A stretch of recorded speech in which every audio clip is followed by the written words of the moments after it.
क्या आपने कभी सोचा है कि रैटलस्नेक वह खड़खड़ाहट वाली आवाज कैसे निकालते हैं?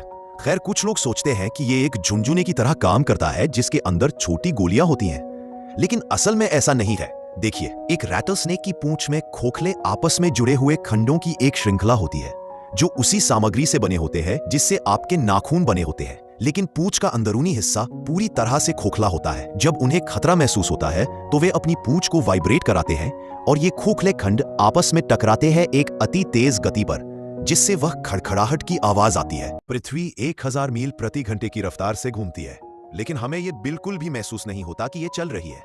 ऐसा क्यों है? मेरा मतलब है, क्या हमें तेजी से घूमना और जान बचाने के लिए चिपके रहना नहीं चाहिए? खैर, जब आप किसी कार में सवारी कर रहे होते हैं तो उसके बारे में सोचें। आप कार को तेज होते हुए महसूस कर सकते हैं और जब वह ब्रेक लगाती है तब भी आप इसे महसूस कर सकते हैं, लेकिन जब आप एक स्थिर गति से चल रहे होते हैं तो आप इसे महसूस नहीं करते। ऐसा इसलिए है क्योंकि आप गति को तभी महसूस कर सकते हैं जब आपकी गति में बदलाव आता है, और क्योंकि पृथ्वी की गति नहीं बदलती है इसलिए आपको वह चलती हुई महसूस नहीं होती। अगर आप ब्रेसेस लगवाते हैं तो एक ऑर्थोडोंटिस्ट दांतों पर ब्रैकेट्स लगाएगा। ये ब्रैकेट्स उसके लिए एंकर के रूप में कार्य करते हैं, जिसे आर्च वायर के रूप में जाना जाता है। आर्च वायर लगातार दबाव डालता है जो समय के साथ आपके दांतों को सीधा कर देगा। अब आपको लग सकता है कि ब्रेसेस एक आधुनिक आविष्कार है, लेकिन वे वास्तव में सदियों से चले आ रहे हैं।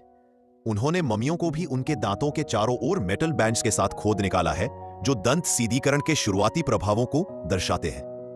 अगर आपकी त्वचा पर एक मस्सा हो जाए तो आपका डॉक्टर उसे फ्रीज करने की सबसे अधिक संभावना रखेगा, जिससे वह समय के साथ सूख कर गिर जाएगा।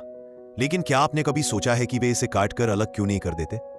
मेरा मतलब है, वह निश्चित रूप से इसे और जल्दी खत्म कर देता, तो इसके बजाय इसे फ्रीज क्यों किया जाता है? खैर, कम आक्रामक होने के अलावा मस्सों को फ्रीज करना एक अच्छा विचार होने का एक और कारण भी है। दरअसल मस्से एक वायरस के कारण होते हैं जो त्वचा में रहता है, और उन्हें काट कर अलग करने से खून बह सकता है, जिससे वायरस फैल सकता है और अधिक मस्से हो सकते हैं। इसलिए डॉक्टर मस्से को फ्रीज करने के लिए लिक्विड नाइट्रोजन का उपयोग करते हैं, जिससे वह बिना खून बहे गिर जाता है।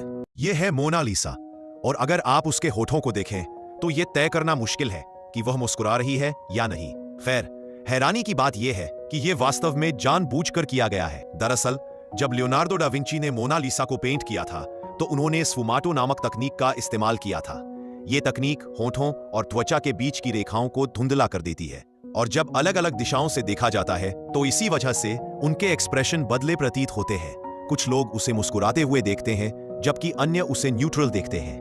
यह सब इस बात पर निर्भर करता है कि आप कहां खड़े हैं।